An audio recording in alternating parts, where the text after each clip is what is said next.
It's time for another episode of the Tech Informist Podcast. Let's begin. I'm Kevin. I'm Brad. On this episode, we are going to be talking about the Essential phone. Images show what could have been next Lumia line Windows mobile device. Possible worldwide ban of tablets and laptops in carry-on luggage. Lenovo, HP, and Asus expected to release the first Snapdragon 835-powered Windows 10 laptop. Pokemon Go says sponsors pay up to 50 cents per visitor. All right, everybody, what's going on? Brad, we have a guest in studio with us today, and it's a familiar face and voice to prior listeners of the podcast. Indeed. Sam Ventimiglia, welcome back, sir. Hi, glad to be back. How you doing? Look at you taking a week off of work and getting to record with us, which is actually early for us. Morning time. So, no, it's good. I had a week off from work. My wife is in Germany, enjoying some time with her brother. He's in the Air Force. And so I decided not to go. Decided to stay home and have a staycation, so I got some stuff done around the house. Staycation, hanging out with the daughter and stuff like that. Yeah, seeing some things. Yeah, I went to the Cardinal game last night. They won finally. I think it was after like a 4 or 5 game slide, so helped break that streak a little bit. So that's good on me. And, yes, and a quick game, which I enjoy. Quick games are good. Quick games are good. So this episode, we're going to be talking about the Essential phone from Andy Rubin, who many people know Andy Rubin from his time helping to create Android. And they've talked about this phone for a bit. That was no surprise that it was coming, but there were no leaks, nothing, no specifications, anything like that. But they finally announced it. They've shown it off. You can pre-order it now or order it now. And I'm curious to know what you guys think of it, because looking at it, I think it looks pretty nice. I really want to get a chance to try this phone out. Also, the colors are awesome, especially that ocean depths, if that's like kind of like a deep blue or green with that gold band around it. That thing's killer looking. Yeah, because we know you've been intrigued by the gold bands. Oh, yeah. All the gold accents. Right, he likes gold accents. Yeah, so 4 colors. You got Black Moon, Stellar Gray, Pure White, and Ocean Depths. Black Moon and Pure White will be the first 2 colors that are available, and the other 2 will be available later. They all look nice, but I think Ocean Depths, for me, would be the last choice. That's fair. For me. What's interesting about this is they're kind of what appear to be modular, the same way the Moto X is, where you could snap things on the back or however they're supposed to connect and put some kind of extension on the phone. Yeah. And it's got an edge-to-edge full display with that front-facing camera being kind of notched out there at the top. Sam, what are you thinking about this? You're kind of a display guy. You like these things. Oh, yeah. It looks, I don't know if the first I seen that little kind of cutout where the front-facing camera is. A little weird at first. That's something you don't see on every phone. No. And I mean, it's something we're sort of expecting with the iPhone, too. Right. So design-wise, it looks fantastic, but again, and I noticed this time, it's not just a GSM phone. It looks like it says all carriers. Yeah.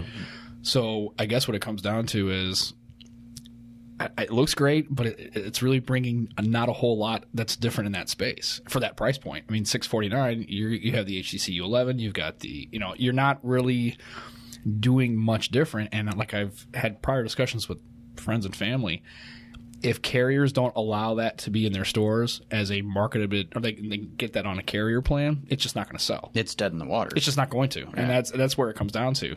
Again, last night I was at the Cardinal game, and just down the road that I was sitting in, as I would get up and walk, I went and got a beer. And I just happened to glance down at people who actually had their phones out.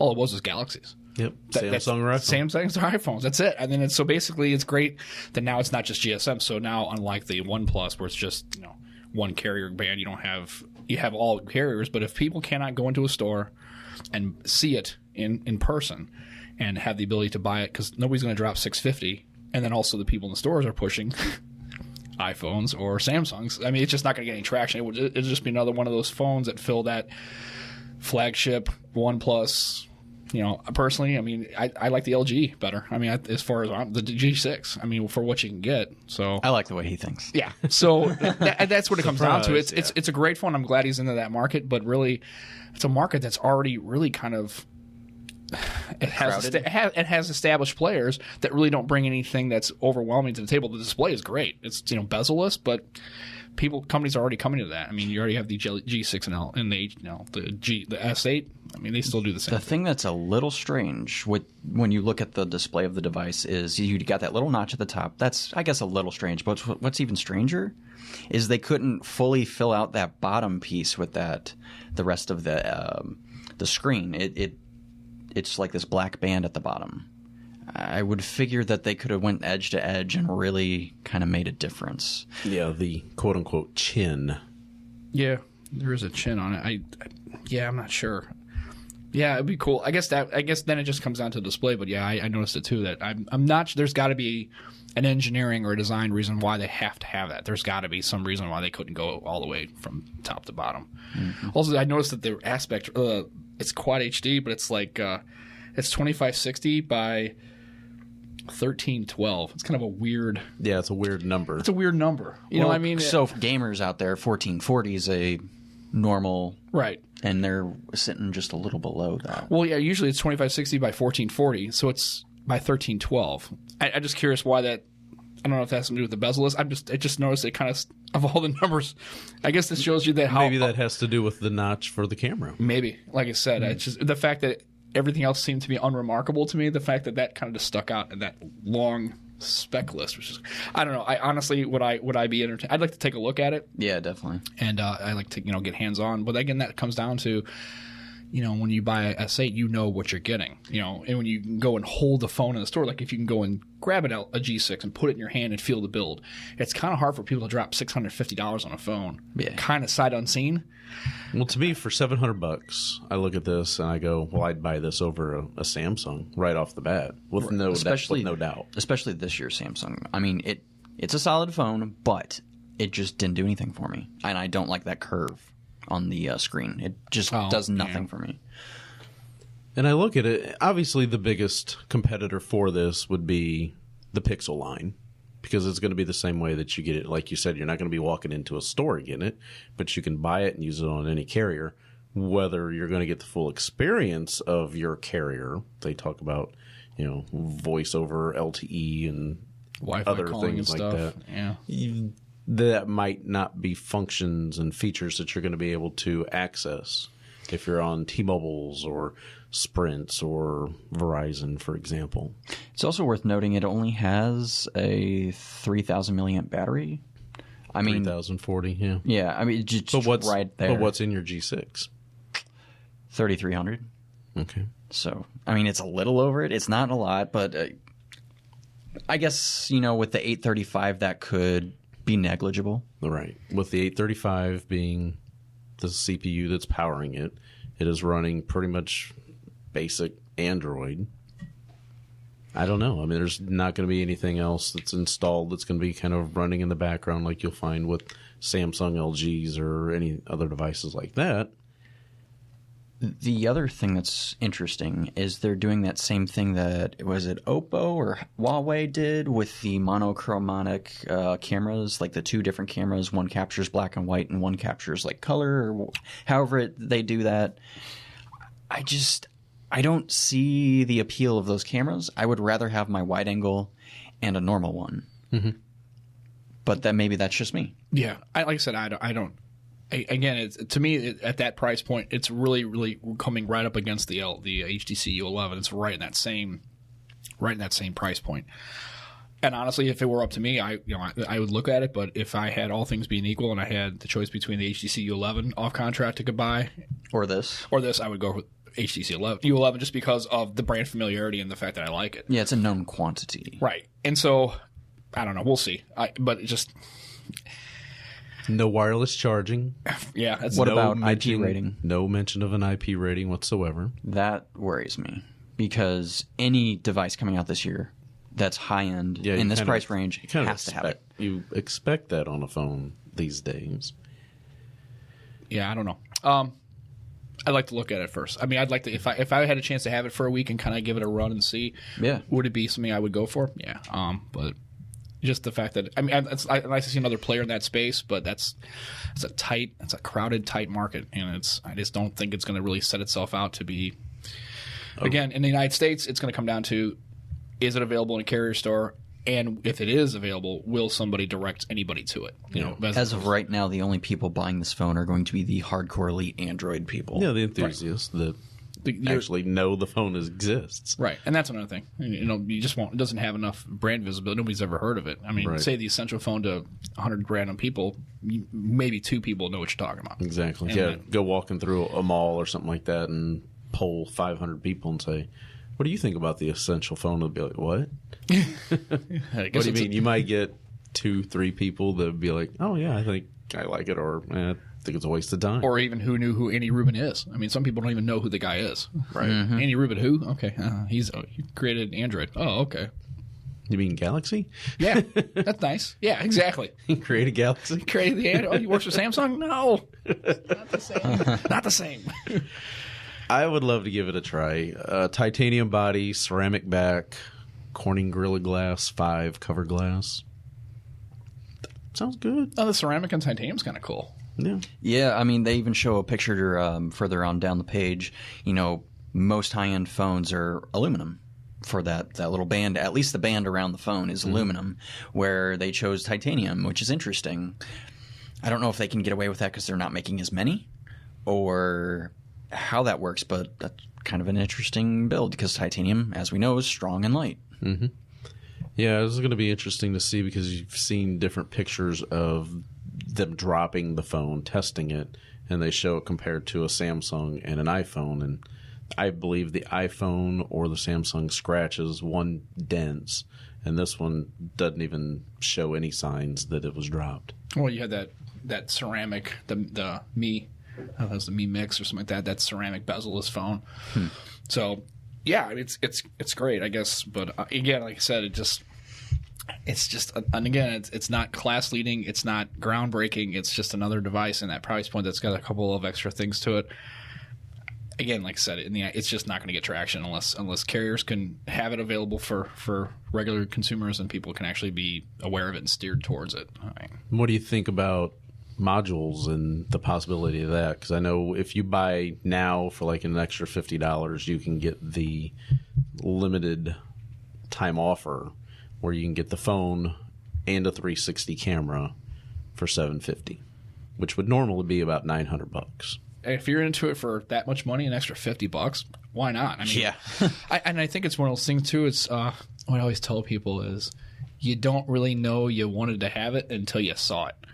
And I think with the 360 camera, I noticed not a lot, but there are a few people that I've seen that on my Facebook feeds will just take a 360, not with a 360 camera, but just take like where you can kind of panorama. Mm-hmm. I think if people saw kind of how kind of cool that was and really could kind of get into it, I think that's the problem. Is that I don't think a lot of people know you could do that. Right. And then this thing comes out with a little module. The only thing I worry about with any kind of modular phone, like Moto mods and those kind of things, is that's one more thing you got to carry, and it's one more thing you can lose. Mm-hmm. Yeah. And you know how people are. My wife, God love her, she would freak. Her phone it should be surgically attached to her because she leaves it everywhere. Kind of a wallet with a chain. Like a wallet with a chain, and so she can go get a. That's it. Yeah, it's just she loses it a lot of times. So for her, the concept of a Moto mod or any kind of other accessory, if you were going to a specific thing, like if you're going to like a water park or like last night at the Cardinal game and bring it with you, that would be great because you could just kind of slide in your pocket and you're cool. But for the regular person who would just be out in the wild using it, I don't know, it's just one more thing to lose. I would think it's pretty cool, but I think if people got a hold of it and could see kind of how neat it was to kind of take a picture and kind of be able to look around at the beach or at a resort or whatever, I think a lot of people, once they realize it would be affordable, something that was easy to use, I think a lot of people would get on board with it. I think people would use it a whole lot more than they are now. So, what do you think about the idea of it only having 128 gig storage option? I mean, 128's amazing. So only one SKU, essentially, 4 different colors. Heck yeah. Every phone should have 128. Just don't do those all 100 different SKUs with, oh, this one's got 32, this is 64. Oh, you want more? You get 256. No, get out of here. Just 128, boom, done. How many people's going to use 128 on their phone? I mean, the only people I can think of is music people, and even then, most people stream. Mm-hmm. Yeah. I think it makes a lot of sense from an inventory standpoint. Yeah. I mean, because manufacturing too. Yeah, how many times have you got? I mean, people at places that, and I think that's an overlooked aspect of this kind of thing. Where when you have new phone manufacturers coming out, they kind of throw a bunch of SKUs out there. Well, then of course, I mean, how many places have 16 gig iPhones sitting in inventory, not going anywhere because nobody wants them. It's a joke. I mean, it's why would you even bother when you have the availability of, especially at that price point. So the fact that he's just going, look, I have 128. I know the average consumer is not going to anywhere dent this. I think it's perfect. I think for a company that's just starting out now, if you're into, you get to the LG, the HTC, the Samsung, the Apple point in your inventory, and you're pushing a lot of models, then you can kind of get crazy with different design options or whatever. But at that point, having one option, 128, it's plenty for everybody. There's no expandable, there's no SD card. You just get it and go. I think it's a good idea. Now, it would have been a dumb idea to have one SKU at 32 gig. That would have been stupid. Yeah, 32 or 60, just 64. That would have been a bad idea. But I think Andy Rubin's kind of one of those guys that he kind of knows when he's got a pulse on it, like most people would at this point, and I think he realizes the 128. Let's just make one SKU. I think that's actually a fantastic idea. You keep the manufacturing easy, keeps your inventory easy. You know, you don't have a whole bunch of. We're out of 128s, but we have a whole. We got 16 pallets full of these 20, 32 and 16 gig models. It doesn't make any sense. It's just why bother? So why even go there? Does it only having 4 gig of RAM throw a red flag for you as well? Not really. I mean, you say only, but 4 gigs of RAM on a phone's pretty intense. It is. I mean, my Surface has 4 gigs of RAM, so... But this is Android we're talking.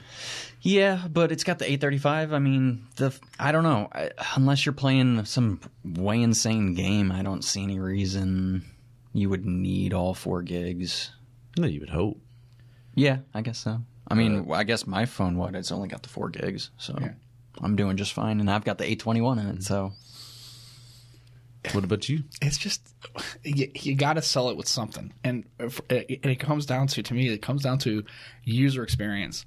Really, if I handed you a G6 and didn't tell you what the specs were, and then handed you an S8, didn't tell you what the specs were, and you just used them day to day, in and out, app availability. That's a good point. Nobody would know. Nobody would care, and that's the thing. I think that's why the 4 gig makes sense. Yeah, the Android. The Android, it's funny because it's kind of a dichotomy here. The people who would care about this phone would care about that. But I think he wants to put in a position where he's like, I can't cost justify that $649 because let's say that extra 2 gig of RAM pushes his cost over that threshold where now his profit margin is cut. Yeah. He's got to worry about getting off the ground. So at that point, he's like, okay, that's acceptable amount. Most people who are Android aficionados would be accepting 4 gig. Eventually the Joe Q consumer, if you mention 4 gig of space to anybody who's a regular consumer in their Galaxy, nobody knows what's in their Galaxy phone. Go ask the person who just bought their Galaxy phone and ask them as they're walking out, kind of like exit poll them and go, hey, what's the, what kind of Adreno are you rocking? What's the GPU? What's the RAM? They will have, first of all, they won't have a clue what you're talking about. Right. Again, it comes down to, is the phone, will 4 gig work? Yes, it will. And eventually at some point, it's an Android device, you're going to have degradation, but I guess I'm the only one who understands the concept of factory reset. That's what I just do. When I upgraded my Note to 7.0, it finally got it on AT&T. Immediately, I got the upgrade, stopped what I was doing. I just completely factory reset the phone. And everyone was like, why would you do that? I was like, why would you not? First of all, you're going to another version of Android, and if you want to stop that whole degradation, fragmentation of a drive and all that, your slowness of your Android, you just factory reset, you get back to a clean state and go. All right, give it a fair shot. Yeah, and then usually it'll work out all those little bugs because you know how that goes, any kind of bug. But I guess that's a Windows Phone thing because every Windows Phone person I know just does that. It's just like, if you got to... Except for me, because my 920 still works fine. Right, and so, but if you were experiencing glitches or slowdowns, it would just be something that we just all did. It was just something you just knew. And then but regular people who are Joe Q consumers, I can't do that. I can't lose this. I can't lose that. How many people see, I lost my phone, call me with your contact information. It's like really? Sign in with your credentials? I mean, especially if you had an Android device. Yeah, if you're on Android and you don't have your contacts backing up to your Gmail account. You're doing it wrong. Account. Well, here's the thing. You're You almost definitely doing it wrong. Don't you have to actually turn that off? You have to turn that off. Pretty It sure. does. I think pretty it's sure. defaulted to backup. Yep. I guess whenever. Yeah. So you might lose the handful you added last week or something, but all your contacts. I can, in a way, understand. That's one of the reasons why I keep all my contacts on my Google account. No matter which phone I go to, Right. I can log in to my account on that phone. And it'll pull them off there. Right. No matter if I'm using iPhone, Android. When I hear people, they lost their contacts on iPhone, I'm like, how do you do that? You've got like 2 different ways to. At least. Yeah. Yeah. You got your iCloud, Right. which that's where that stuff should automatically be going. And 2, I mean, it's a little bit more convoluted and tricky to make sure that you're pointing your contacts anytime you add a new contact, that it's going to there. You've actually got to go in there and Set that. set that. Mm-hmm. Well, yeah. When I did the factory reset on my note, I didn't set the contacts. No, I just logged in the original login and it just had it. As a matter of fact, I didn't even go to check it. It just was there. So I don't get it. So whatever. It's again, God love him. He's trying, but at this point, it's just in a world of Samsung and in a world of iPhone, it's a Sisyphean task to break in there and really get traction. It's really going to depend in the United States. It's all going to depend on carriers, and it's not going to go to carrier stores. We know that. Yeah, so it just won't sell. I mean, he'll sell units because of the nostalgia of it, but then you got to worry about too is how are future updates going to be handled? Mm-hmm. Who's going to handle any bug fixes? I mean, how aggressive are they going to be with It's going to be interesting to see. Like I said, I'd like to take a look at it, but at the end of the day, I just don't think it's going to sell. I think It'll sell as good as the Nexus phones probably. Yeah, that's again. You go back to that's their competitor. The Google is the Pixel. The Pixel line. Yeah, I agree. I mean, yeah, you've got the OnePlus line, but OnePlus does nothing for me. Honestly, it really just doesn't. I mean, I think they're nice looking phones and affordably priced. They're the affordable flagship, which is I've always championed that. But again, I just I'm big on my LGs, so. Yeah, I kind of would bet a little bit more on the guy that helped create Android in the first place. Yeah, than I definitely. would the OnePlus crew. No offense to the OnePlus crew, but just me. Or to me, going to a Best Buy and having the ability to see there's an Honor. You can buy an Honor 8. The Huawei's are in there. The P9. That's actually I actually put a hands on that. I guess that P9, the Huawei, because I was just in Best Buy the other day. Mm-hmm. It's kind of a nice phone. I was like, wow, really? The build's kind of nice and that nice smooth aluminum. And I'm kind of that's why I'm kind of. You a texture guy? I'm a texture guy, and also I'm kind of bummed out the U11 went glass. Although that is pretty wild. That whole color thing, it's cool. Yeah. I don't know. I just. When I think of HTC, I think of metal. I think of my HTC 10 and my metal M7 with and my the antenna bands going across the back and the lines that they make. Yeah, I'm glad they went to it, but part of me is kind of bummed out. I kind of like the aluminum. I just think, I don't know. So we'll see. But yeah, it's. Yeah, we'll definitely see.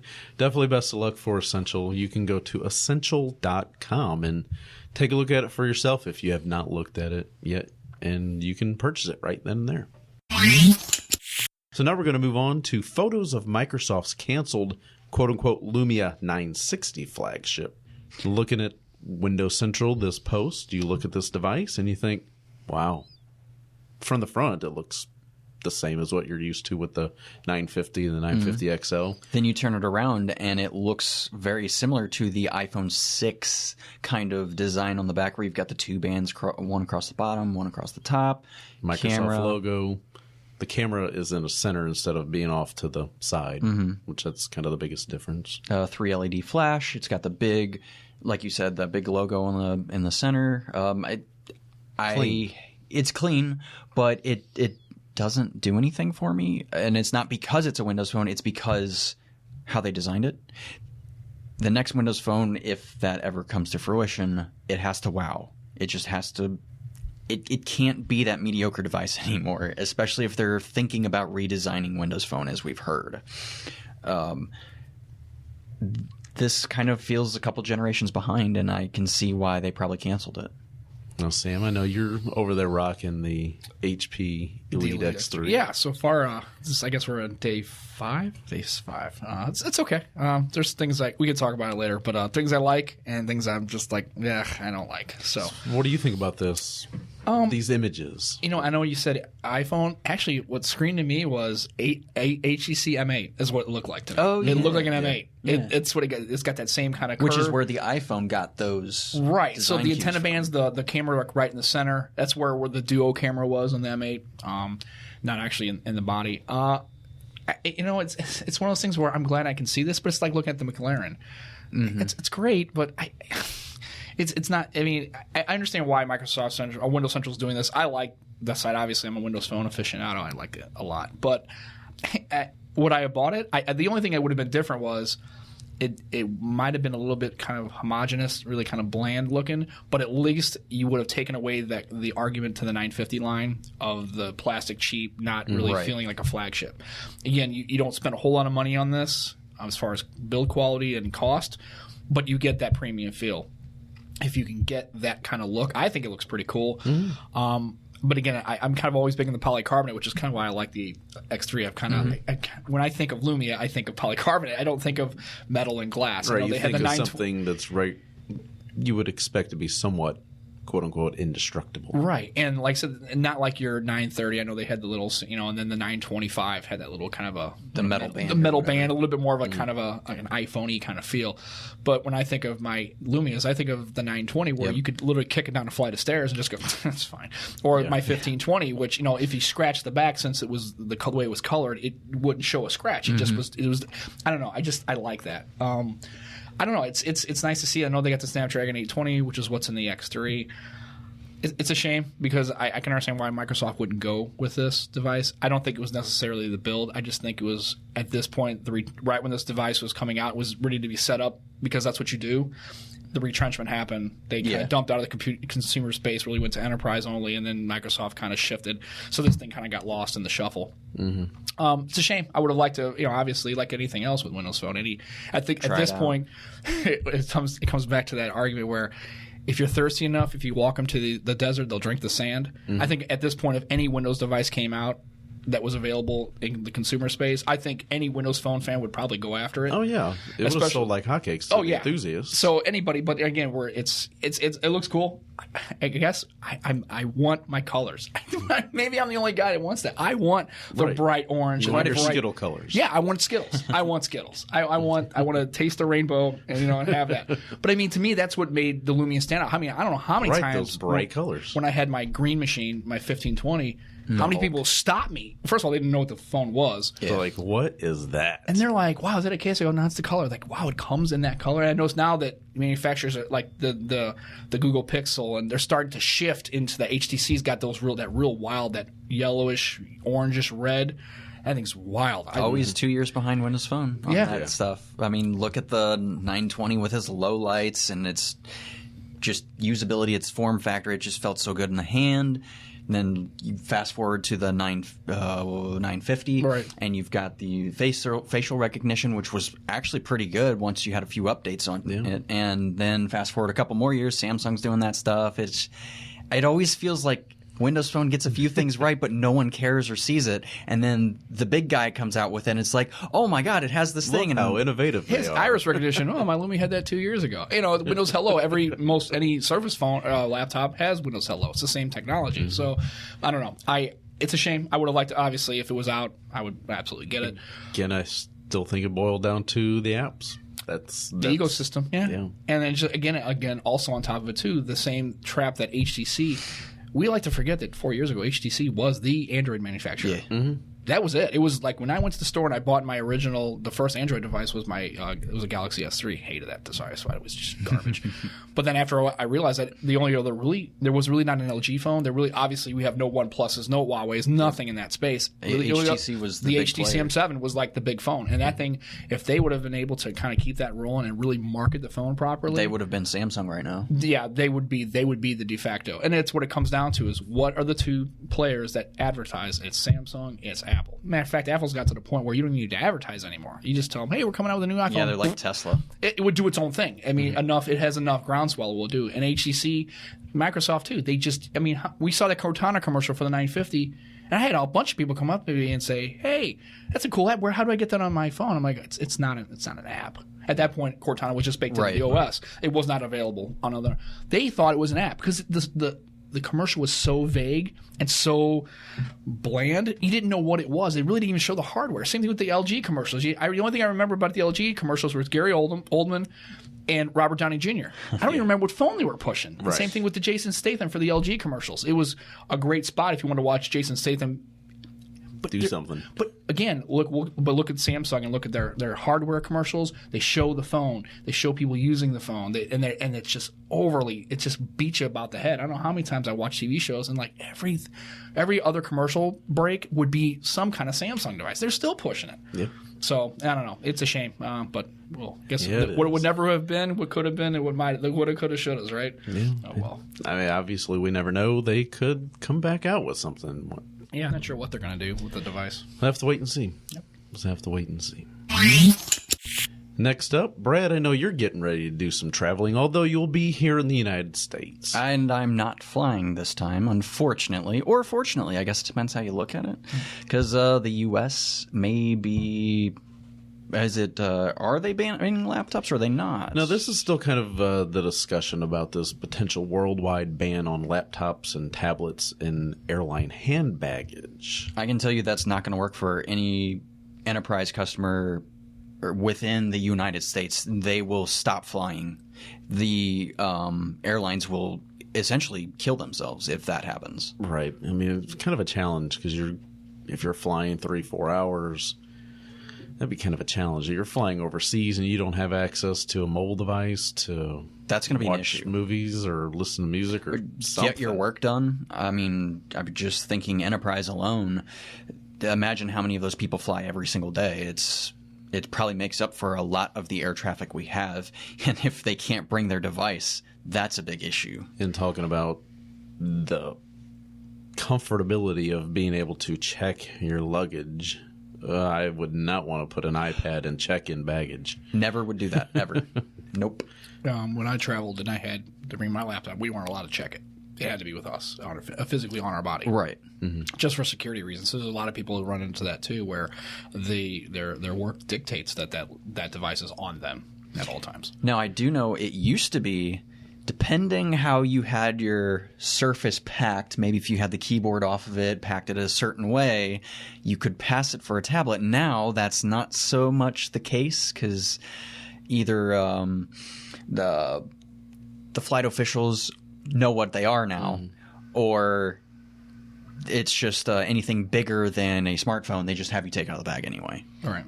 So there was a statement where the Department of Homeland Security clarified that there is a need to raise the bar for aviation security globally, including through a range of potential seen and unseen enhancements. And Secretary Kelly affirmed he will implement any and all measures necessary to secure commercial aircraft flying to the United States, including prohibiting large electronic devices from the passenger cabin if the intelligence and threat level warrant it.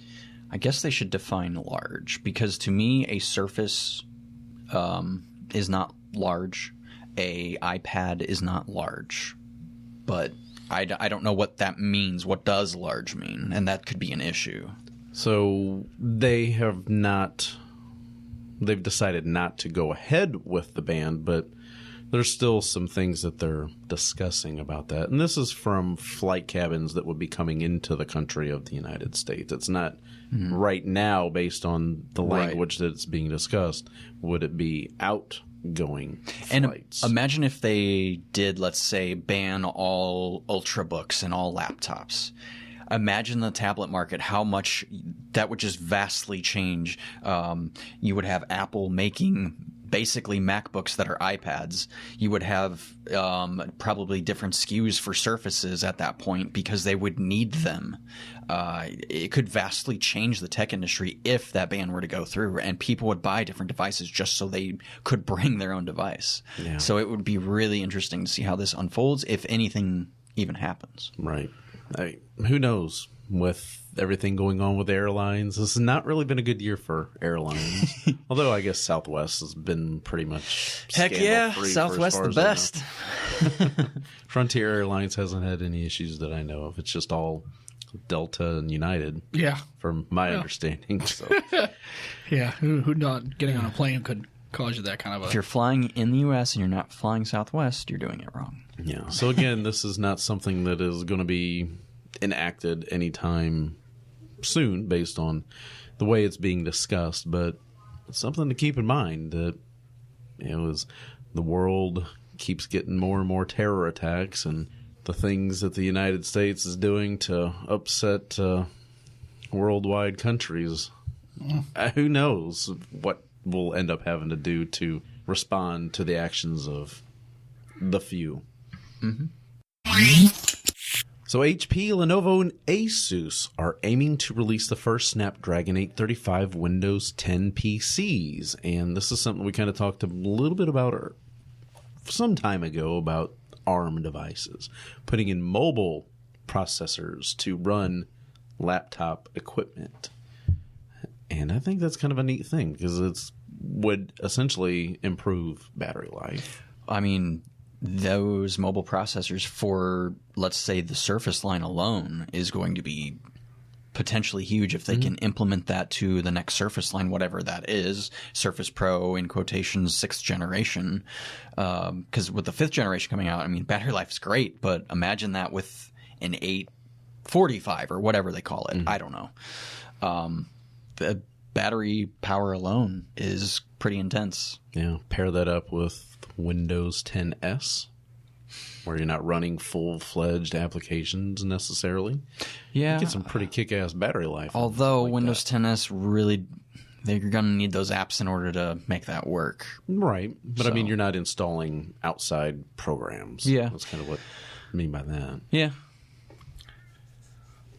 What do you think, Sam? Something you would buy a laptop/tablet with a 835 on it? I think the only reason I probably wouldn't. Now, if it's Windows 10 on ARM where it's running x86 and you're getting that, it's going to come down to, I still do play games occasionally. I know my daughter does as well. So it's going to come down to, could you essentially run we're not talking like, we're not talking like, Injustice 2 on here. But I mean, like a Guild Wars or a World of Warcraft or more of a game that, Right. Could you effectively run that on On that ARM. on an ARM architecture? Yeah. Could that work? Now, I will tell you, this is where maybe Brad and I kind of disagree on the Windows 10S part. The people who Windows 10S is for, really, the apps they need in store are there. What they're going to do, the Windows 10 on ARM for like my stepdaughter or my mother, my mom could care less about all that stuff. She is check her email, go on the internet. She doesn't really do a lot of online banking because she's kind of old school. For those people, Windows 10S is perfect for them. Yeah. They can't, as somebody on one of the Slack channels for one of the other, the only one I actually have a subscription to, they can't mess it up. Your mom can't download a virus. There's no maintenance to it. It's whatever's in the store. Yeah. So for those people, that works great. And I think, honestly, most people who are in the PC market, like my wife, I bought her a Surface 4 just because she kept always taking my Surface book and drawing on it. And she had an old Asus computer. So I got her a Surface. Now she has that. But my wife is not a power user. She's not a gamer. She is not anything. She draws on her Surface. I'm waiting for that tilt since it's that's gonna be so with cool. the new pen. Oh, it's going to be awesome. I really, even though I can't draw, just the fact that it's there is cool. I won't do anything with it, but whatever. Same. But I there, think it's just in one of case. the fact that they're pushing that and they're kind of finding new ways to implement the pen sensitivity and having 4,000 points. I guess what it is I think Windows 10 ARM is really kind of the game changer because at that point I would not need to, even if I was going on a trip, I wouldn't even bring a phone. If it had a telephony capability, I would not bring a phone with me. I would bring something that would take pictures, like a camera, maybe like a 1020 to take a picture with. But honestly, all my computing needs would be done on a trip with that mobile device. Yeah. If it can run all day and you don't have to plug it in, sit on a plane, do what you got to do. And the fact that it could be convertible or even like they're talking about Surface having a foldable capability where it would fold. I mean, is that what the new Surface, in quotations, phone could be? Yeah, I think it could be. I just think it comes down to the fact that Lenovo and Asus, these are the people that are kind of getting in there, taking the Surface laptop, the Surface whatever, and they're going to build their own devices with a little bit better price points for most people because it's hard for the regular consumer to go in and buy a Surface book. To me, I mean, I spent $2,000 on mine, and I didn't get it wasn't. But it wasn't the high end, but it wasn't the low end either. Right next door and into the next table at the Microsoft store where I bought it. This is pre-Brad, so I apologize for that, Brad. That's okay. But for now, we'll take care of it from now on. I'll be in there more often. But anyway, there was an Alienware, which is a computer that I've owned others in the past, so I'm kind of in that brand market. Was more specs for $1,800. Mm-hmm. But what drove me to the Surface Book was two things. One, I thought it was it's an awesome device as far as like build quality. I don't care what anybody says; it's fantastic. Any Apple person, if they say anything negative about a Surface Book, really needs to take a good look inside because that's exactly what their MacBooks are built like. And two was, it was the fact that nobody else would have it. I knew if I went to a Starbucks or anywhere I went, or if I was on somebody a trip, be asking nobody else would have it. And I still have yet, honest to God, and I don't go out very often like this, I have yet to find anybody else who's using a Surface Book.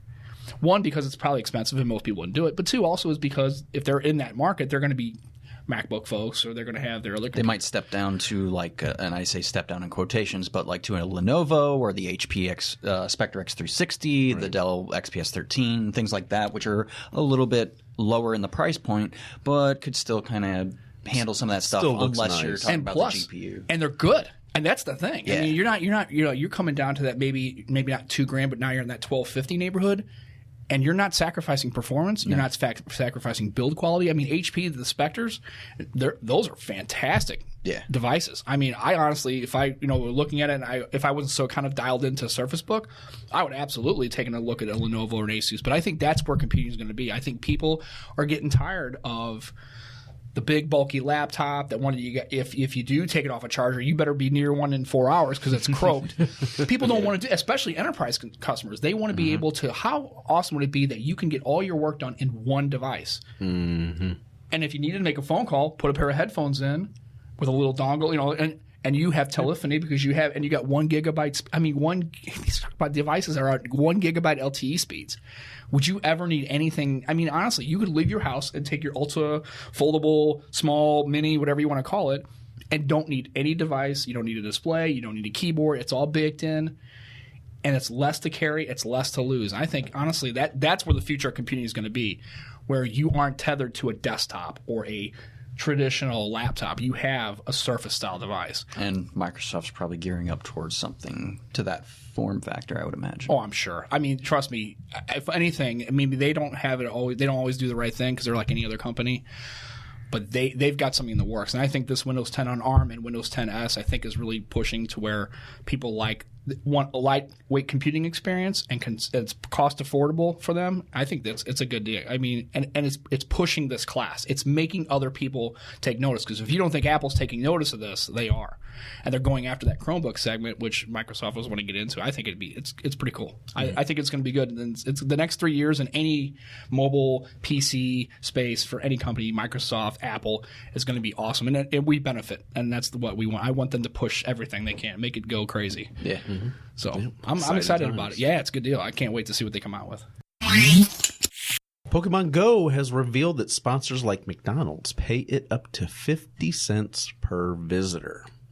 That's not bad. No. That's not bad. That's good. So you go back to the early days of Pokemon Go when it was all the rage and everybody millions of users flooding the sidewalks, and you've seen local businesses having, throwing up their paper signs, Pokemon Go, stop. Or there was one actually near Hammerstones in Soulard. There was a little put the little sign. Yeah, a little sign was like, chalk, and it said, "Hey, Pokemon." Little Pokeball was drawn on it. I'm like, I don't even think they even know what that is, but that's okay. But yeah, even the middle of Soulard, which is definitely not your typical area where you would see the Pokemon folk. Right. Yeah. But obviously, a lot of people went and ventured out into neighborhoods they were not used to going to because, hey, there's a special Pokemon in that area. Go where the Pokemon go. Right.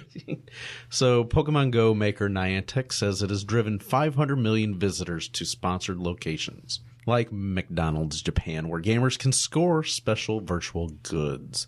But it never said just how much those sponsors actually paid per visitor delivered by the game. So we have Niantic VP of Strategic Partnerships, Matthew Defayette, and I could have said that wrong, but he said, and this is all translated, that the idea is to offer players items at certain locations, and partners pay 15 cents for each visitor attracted to the game, and we've already attracted 500 million visitors. In Japan, at the game's peak last summer, each activated McDonald's store attracted 2,000 visitors a day. And TechCrunch has followed up with Niantic, and a spokesperson claimed that the 15 cents number is incorrect, and that's possibly due to a translation error. The company said, quote, Niantic's cost per visit, CPV model, per visit has partners spending less than 50 cents a daily unique visit to sponsored locations. So if you do the math, 15 cents per visit, that would indicate that sponsorships could have racked up $75 million in revenue for Niantic. While if you go all the way up to that 50 cents per visit, that would have generated $250 million. I'm glad somebody did the math for me, because I would have been like, what's that, like 90 grand, 100 grand? I don't know. That sounds like a lot of money. I don't know. And then here's the thing, too, is since they control like where that, I don't know, it's spawn, I don't know what you want to call it, wherever that traffic, based on how much they got. So if McDonald's was like, hey, we're willing to give you 50 cents, they can make all the special stuff there. Yeah, they can. They control that. They know where the geolocation is. This isn't a matter of putting numbers. Remember, this isn't real anything. This is just numbers and ones and zeros. So they can make it go anywhere. So if they want to filter, hey, you know what? Today at the Microsoft store, Microsoft corporate might say, hey, we want to get some traffic at the Microsoft store. Let's go ahead and put a special Pokemon within 50 feet of the center of that store, and we'll give you 65 cents a visit. That's a good way for one. I mean, Microsoft's like, we're already into it. Who cares? And Niantic makes a bunch of money. So if both sides are making cash money, it's all good. So it's a win-win, really. And then players get that chance to catch whatever that thing is. So. Right. And then, of course, that makes them happy. Their experiences, and because they get their special Pokemon, whatever. So they're in. You know, the two people who are sponsoring it, Microsoft Store, McDonald's, and then Niantic, they're in.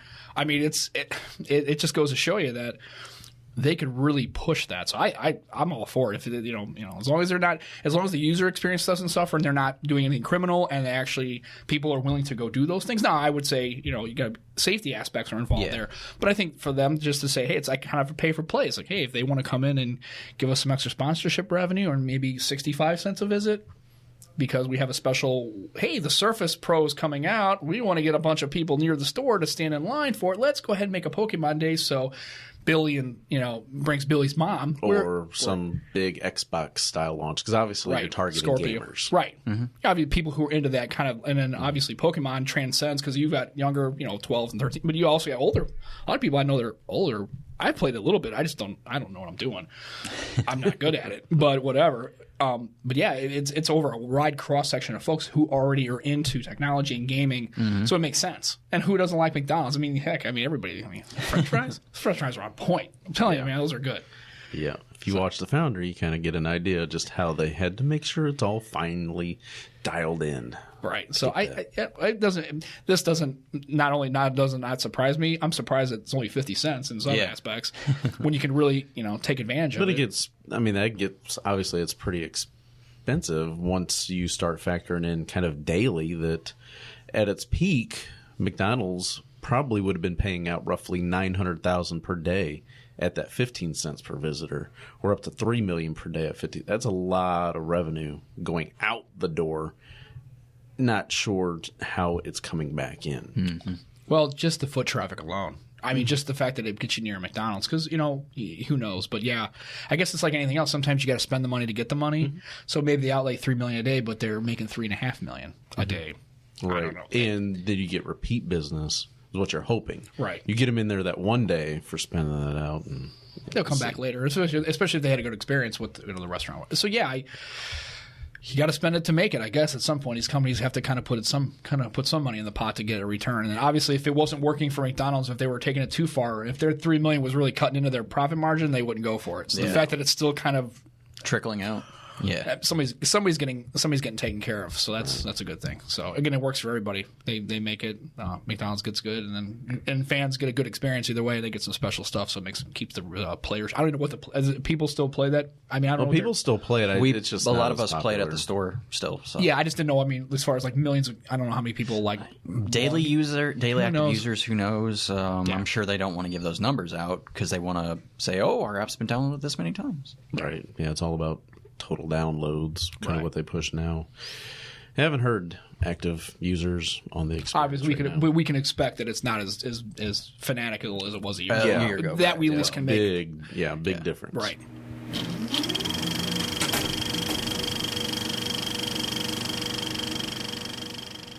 Now it's time for our few app entertainment and hardware picks. Kind of light this week, just because it's just a few things that stood out to me.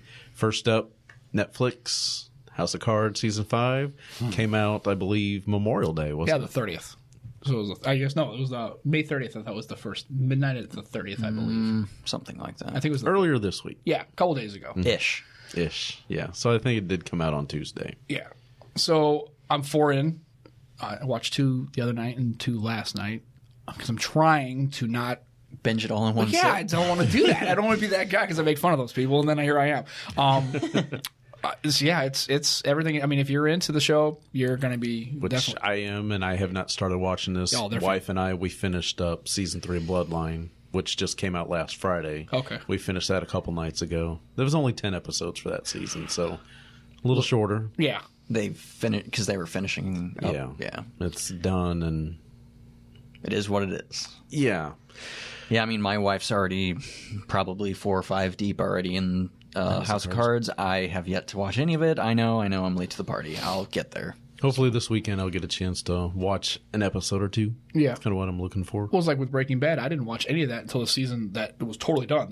Until the show was completely done, which was kind of cool because that way I didn't have to wait for a season. I could just go from one and just plow all the way through it. You're so lucky in that aspect. It was awesome. See, that's why I kind of like waiting for shows like that. Yeah. Because I Breaking Bad was on. I knew all about it. I was like, I just don't know if I really want to watch that. And then finally one night I was like, what the heck? I'm in. Yeah. Or you wait till last season or 2 and then you start it, and that'll.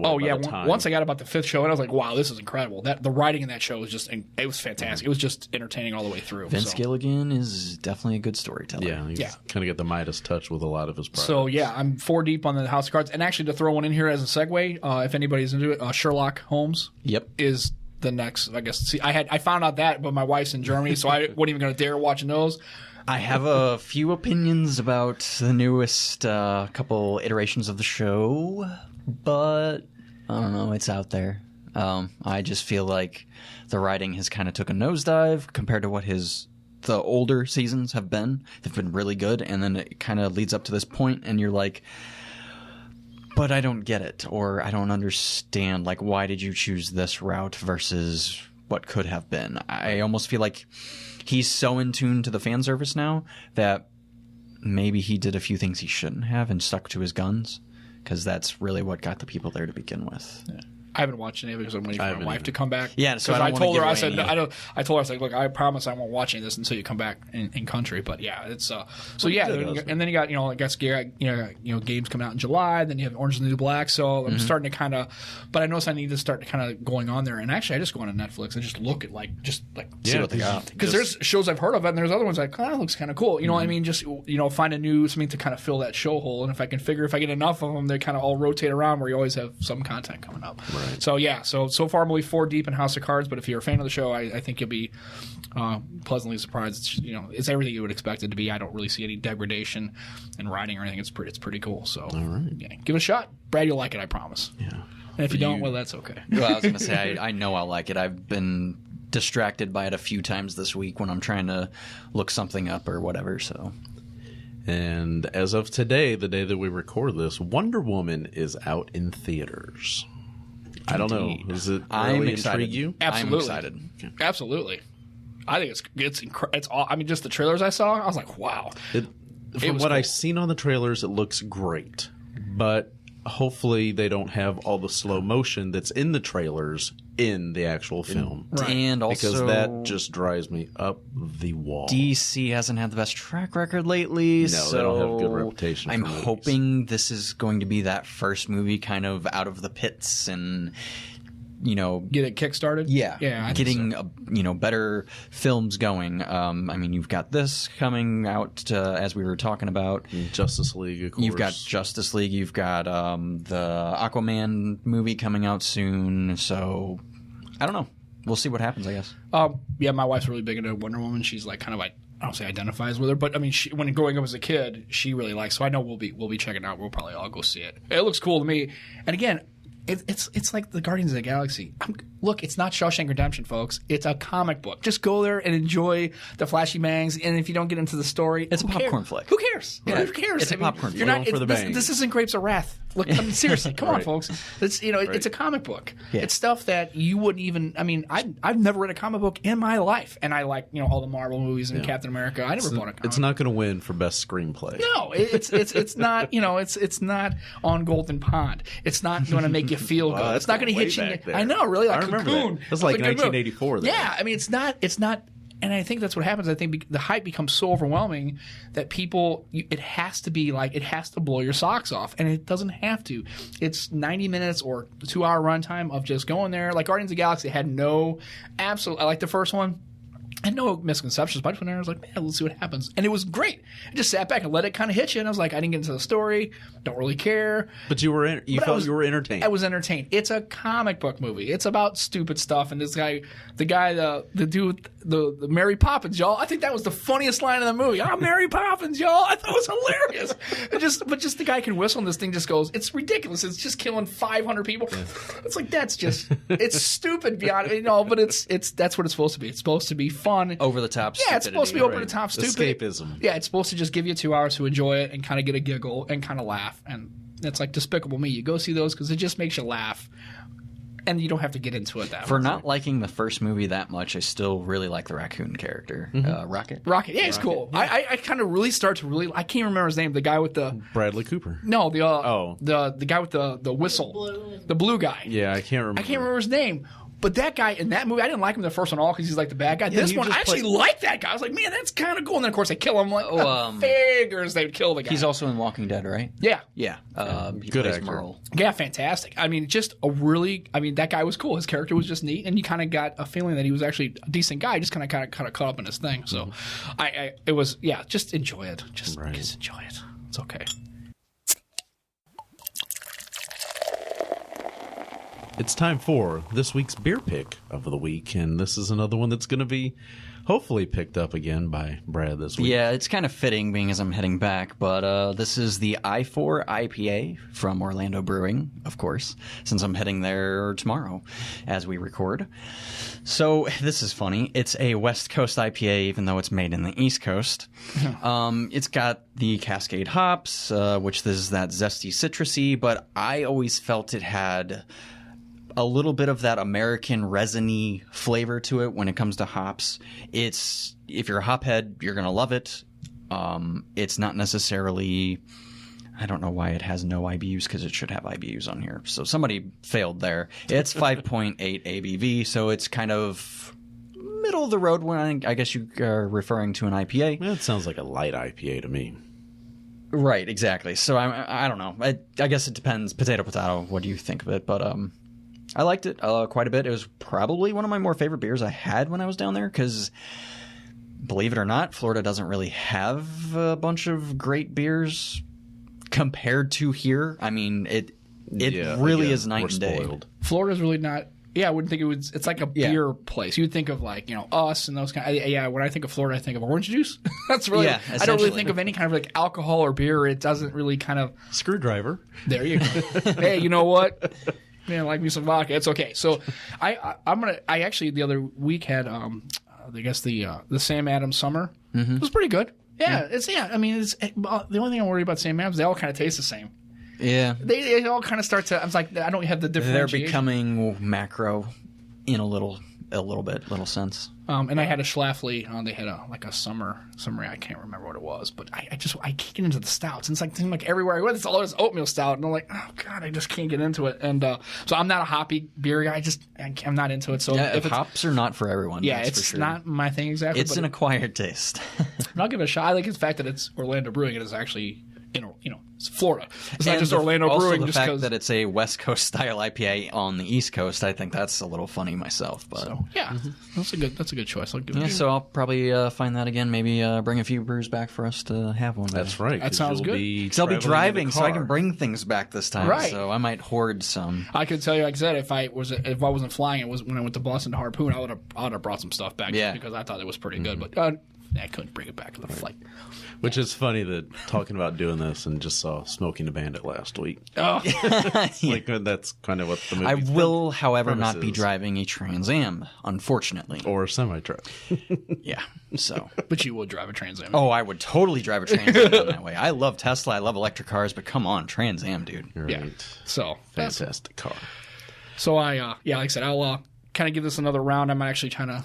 So far, it's been Your HP. hit or miss. It's cameras. If you're a Lumia guy, you're going to be disappointed. I can't really get a great shot of it. It takes okay shots. Yeah, that's what I was kind of expecting, honestly. Slow to focus. Okay. Slow to shutter. It's the camera experience is not that good. But again, it's an enterprise device. It's not really that's not its thing. It's a gorgeous device. Yeah, though. the build quality is fantastic. The display is really nice. The sound, the B&O sound is up front. It's no boom sound.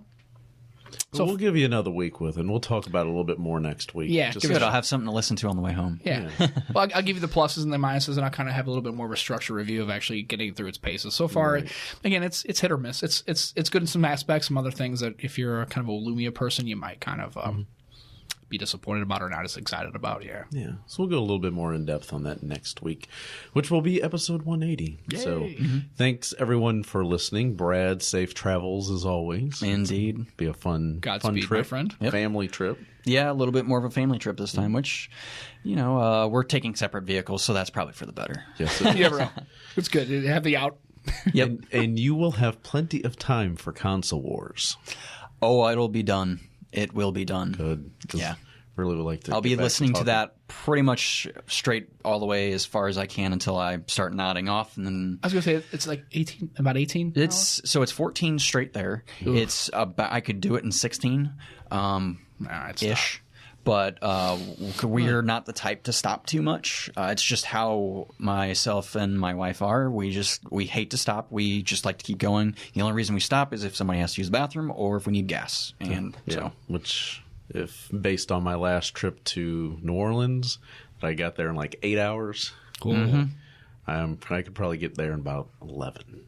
So I look at that as challenges. Yeah. It's a challenge. It's like a pit stop crew. It's like, come on, we got 2 minutes, let's go. Right. Yeah. yep. No, so my wife drove straight through with the Prius, drove all the way from my house to Columbus, Ohio. Didn't have to stop. Now she did because she's not like your wife. Okay. She's got to stop because she gets they got to go bathroom and they got to me. But yeah, the fact that she made it all the way through with that car, It's like from St. Louis. It was like what is that? An 8-hour drive? Yeah, it's like 500 plus. It was right at the range of the car. I mean, she was on vapor. I would say, don't do that ever again because you're going to be. But the fact that it can be done It's pretty amazing, especially for a person like Brad and his wife. If they just want to get it straight through, then you could literally, if you're just stopping for gas, you wouldn't even have to stop. All right. That's pretty cool. So. So everybody, thank you again, Sam, for joining us, and you'll be back next week. Absolutely, I I can't talk wait. a little bit more. All right, everybody, thank you all for listening, and until we talk next time, consider yourself informed. We're out. See ya.